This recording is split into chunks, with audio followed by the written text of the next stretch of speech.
Hey, this is Sam from the Select Characters Podcast. I'm here with Ryan, Chris, and Enrique, and for this week's Game Club, we played Vampire the Masquerade Bloodlines. Pretty cool title from 2004, and I personally enjoyed it. What did you guys think? It was great to play that again. It's been ages since I last played it. Didn't age well, though. Did not. Graphics-wise. No, that's true.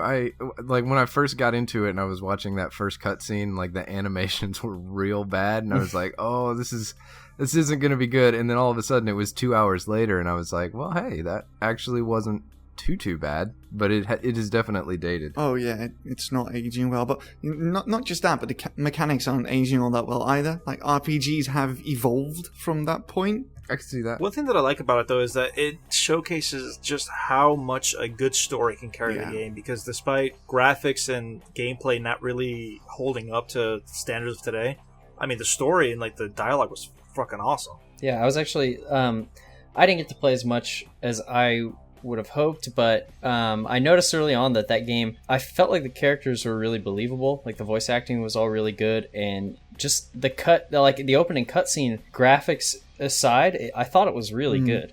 Yeah. And I was like, I feel like these are characters I can get attached to, if you keep playing. And that all panned out. Like I really enjoyed the characters and the story. Yeah, and they do a really good job at contextualizing the story and the place. It feels believable from the get-go. You know, one thing that I did like in terms of mechanics that I feel like you don't see a lot in RPGs? The classes actually, I guess the differences in classes actually had some weight behind them.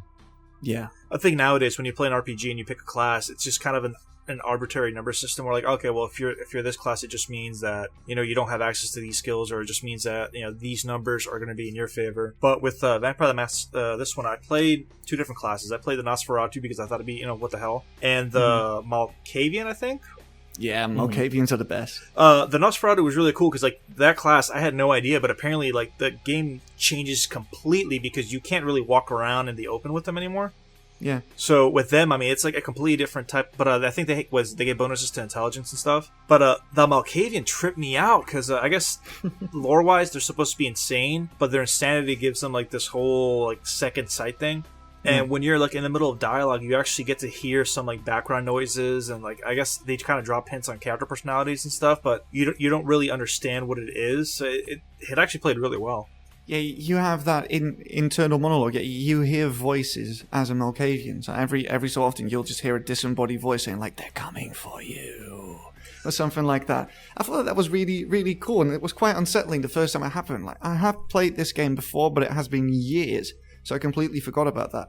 And what Enrique said, they are sort of prophetic in the way that they speak. Well, the cool thing was, because, I mean, it was tripping me out. I'm like, oh, that's kind of weird. So I actually went ahead and like did some research. I'm like, hey, what's with the voices you hear? And apparently it's actually a type of a game mechanic, because on top of it being for ambiance with the whole, your psychosis, I guess they say that it has to do with second sight, and you can get like a lot of insight based on things. So I noticed like when you're speaking with certain characters, you'd hear like a background voice calling them a liar, or like, oh, you can trust them. And it was like really creepy. And apparently it's just supposed to be things that are actually like, I guess, breaking the fourth wall in a way, but it's done in such a way that it, you don't really understand what it is like out of context. So I mean, it's actually really cool.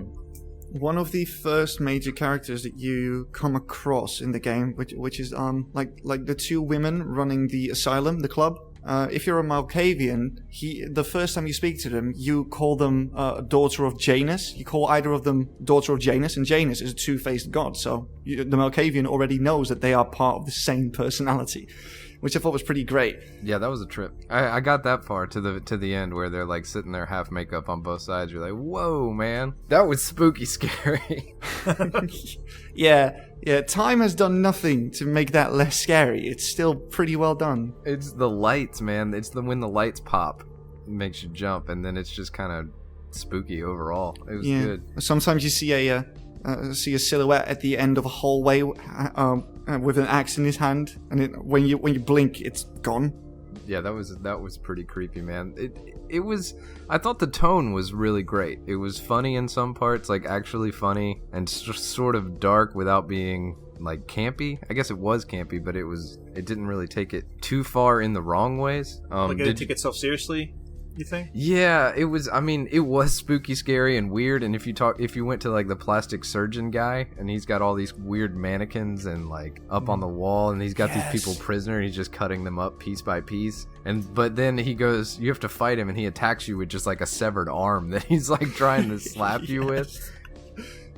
So it's the tone is good because it's like funny, even though it is kind of creepy and dark at the same time. I think that Vampire the Masquerade, the whole lore that surrounds it, because it is a pretty old franchise. I don't know if you played the first game in the series, which was Vampire the Masquerade Redemption. Wasn't the whole thing based on the tabletop RPG? Yeah. It's a pen and paper RPG kind of thing, but there have been a couple of video games. And when I say a couple, I do mean two, Redemption and Bloodlines. And the lore that they built for that universe is pretty deep, and I like that. Yeah, it seemed pretty cool, and they chose the good way to bring you into it, where the character is somebody just entering that world. So as they learn about the world, you as the audience learn about the world, so that was a good choice as far as stories go, to do the whole kind of stranger in a strange land thing. Yeah, your character acts like as a surrogate for the audience, which is really good. And I mean, it goes back to what I was saying. It's, despite it being very dated and showing its age, there's so much that they did right in terms of like setting the tone and the narrative that it carries the game, honestly.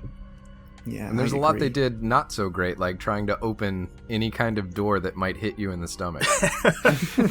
You know, one thing that I thought was very jarring? The combat. Yeah. The switching between first and third person with melee and like ranged.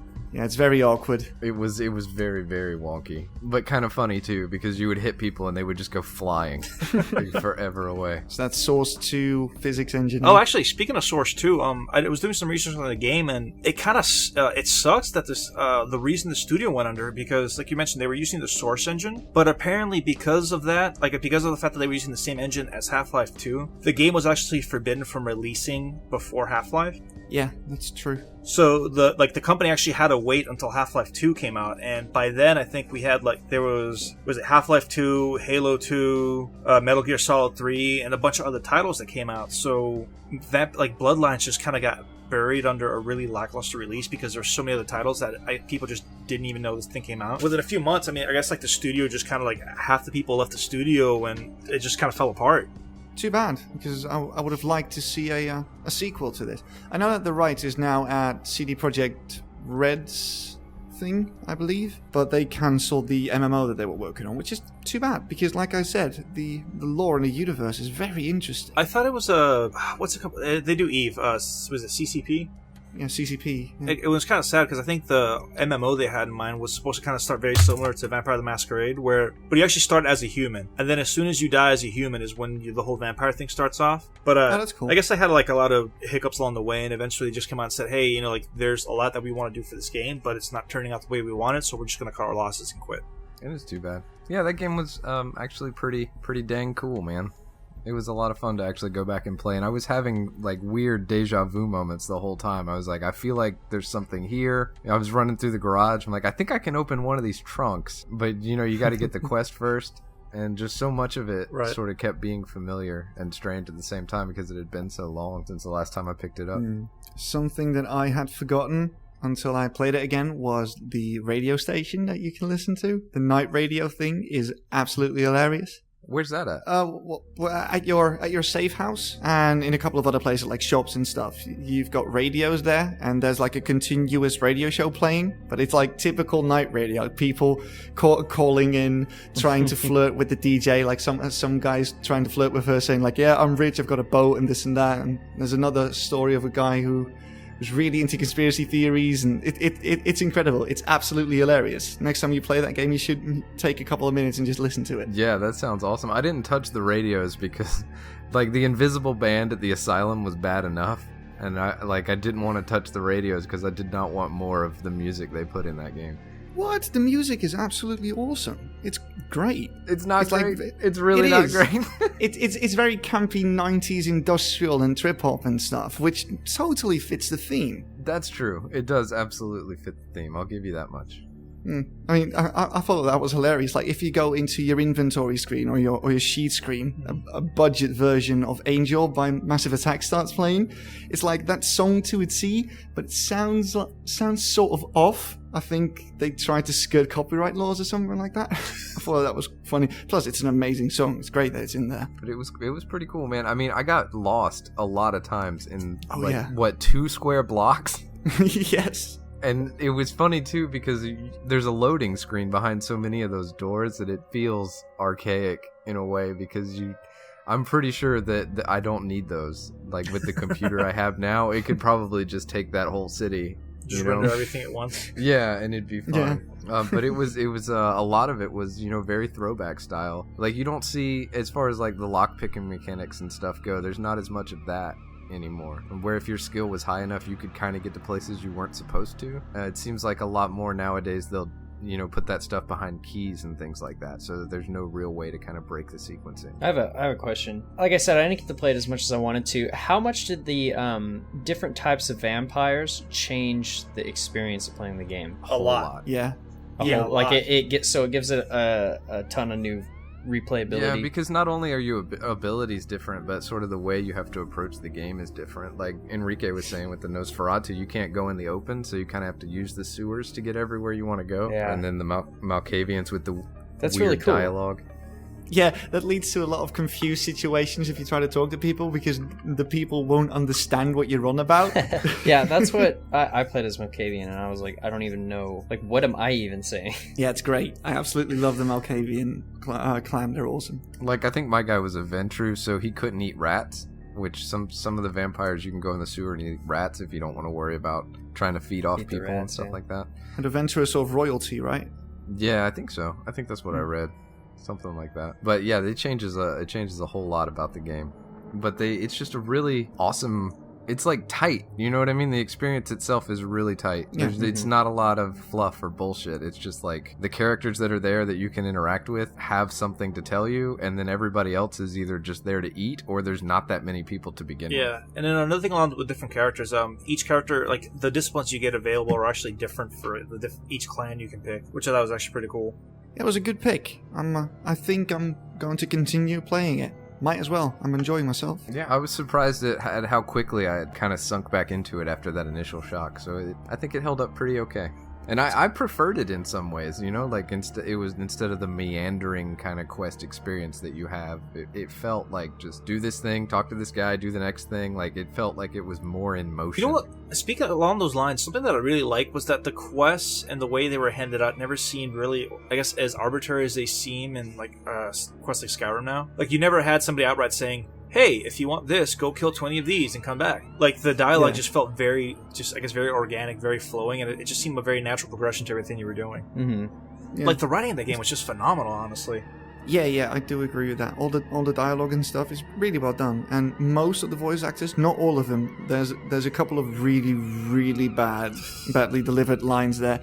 The first time you encounter a police officer, the guy who's speaking sounds like he's talking through a webcam microphone, plus his delivery is very monotonous. It's such a stark contrast between all the main characters and then some sort of random side character. I thought that was funny, but on the whole, it sounds really good. I really like that they even actually included, and this can be kind of weird, but like the Chinese vampires, because in Chinese mythology, the vampires are completely different than what like Western vampires are. So just the fact that they had the character Ming Xiao and I forget what the actual term for them is, but like they're I thought it was a kind of little neat addition.